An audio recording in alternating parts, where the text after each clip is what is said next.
it's 3 stories that kind of tell the story of one woman who's a man-eater and runs over men, and in each story you kind of get to see how dudes think about sex and how they deal with each other and how they're willing to backstab each other or rat their best friend out or whatnot.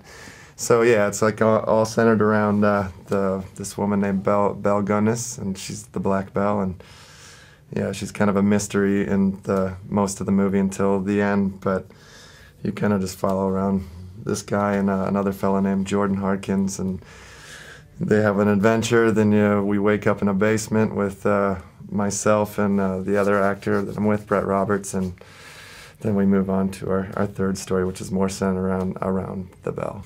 We're kind of like a little bit of a family, and at the beginning of this project, Laura became our new member. Joey and I have worked on 3 films together now, and whether we're wearing different hats like acting, he's been co-producing on some of these things, or being the first AD for a couple of them, and yeah, I kind of wrote with a lot of these people in mind. And then when we met Laura, I'll let you tell that story because it's kind of romantic. Excuse me.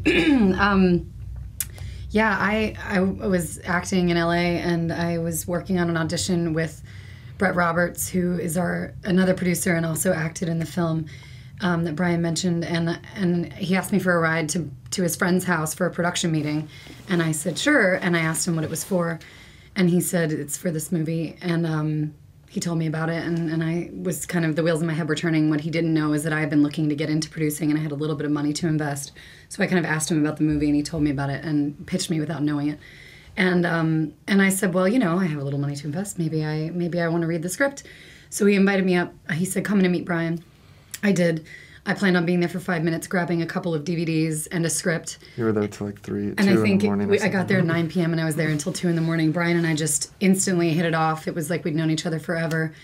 And I went home at 2 in the morning with 2 DVDs of former films and the script, and read the script, watched the movies as soon as I got home. And in the morning, I called and said, can we meet tonight? And I want to be a part of it. And what drew me to it was, I think I got halfway through the first film, and I just knew that Brian was somebody that I wanted to work with.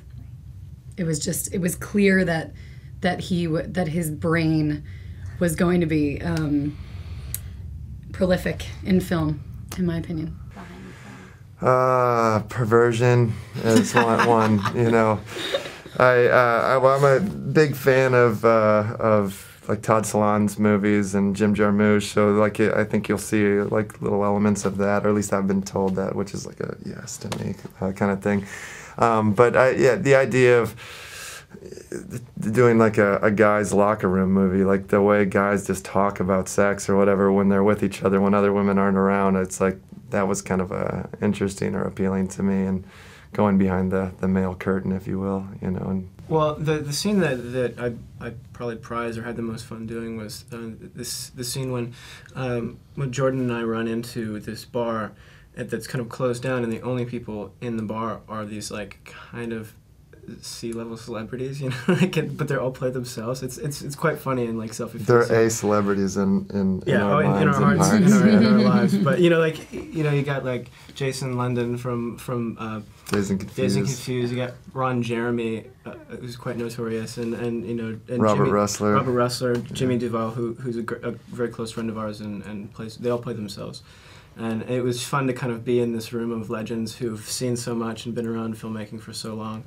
And that was just a blast. It was a great scene. Yeah, all those guys that were in there were like, in movies that I loved growing up. Yeah. Like Robert Russler was in Weird Science, and Downey Jr. is his sidekick in that one, and Rodney Eastman from Nightmare on Elm Street. Yeah, and so that was really kind of a fun thing. And there's kind of this moment when they are realizing that who these people are at the bar. Between Joey and Jordan. And it was kind of a scary scene to shoot, because they're like, it's almost like a scene that feels like it might take you out of the movie, because they're going, oh, that's so-and-so from such and such, and they're having this sort of argument. But it's one of my favorite little moments in the movie, because it worked, and I was like, I don't know if this is going to work, but it works really well. Actually, it's a funny moment. This is my second time being here. Actually, Laura and I were here last year for a film that I wrote and directed called On Holiday, that Joey was in as well. And So, but this year, this is the third time for me to London and third time to come here with a film, and it just feels way more comfortable this time. You know, like I know some people, like the people that we met last year were excited, and you know, we were excited to see them, and they came out, and you know, so it's been super chill.